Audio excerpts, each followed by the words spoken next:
Hello everyone, আজকে আমি ডিমের কাবাব বানাবো। তো দেখুন, আগে থেকে ডিম আলু সেদ্ধ করে নিয়েছিলাম। তো আলুগুলো সুন্দর করে ছুলে এখন মতে নিচ্ছি।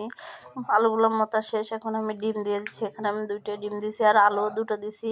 তো আলু আর ডিম একসাথে সুন্দর করে মিক্স করে নেওয়ার পরে এখানে আমি পেঁয়াজ কুচি আর মরিচ কুচি আর এখানে দিয়ে দিচ্ছি ম্যাগি মশলা, সাথে দিচ্ছি সামান্য একটু হলুদ, একটু মরিচের গুঁড়া, একটু লবণ দিয়ে আমি সুন্দর করে আবার মাখিয়ে নেওয়ার পরে যে আমি কাবাবের শেপটা দিয়ে দিচ্ছি। তো এখানে আমি অনেকগুলাই হচ্ছে কাবাব, তো আমি একবার সবগুলো বানিয়ে নিচ্ছি। নেওয়ার পরে এই যে এখন ডিমের ভিতরে চুবিয়ে নিচ্ছি।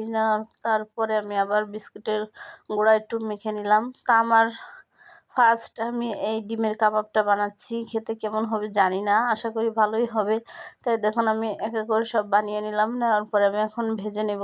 তো তার ভিতরে আগে তেল গরম করে নিছি। নেওয়ার পরে এখন আমি কাবাবগুলো ছেড়ে দিলাম। তো এগুলা মিডিয়াম জালেই ভাজতে হবে, বেশি জাল দেওয়া যাবে না। তো এই যে লাল লাল করে ভেজে নিচ্ছি। তো একবারে লাল লাল করে ভেজে নিচ্ছি, যে আমার কাবাব রেডি হয়ে গেছে। তো আমার আজকে ডিমের কাবাবটা কেমন হয়েছে সবাই কমেন্টে জানাবেন। আল্লাহ হাফেজ।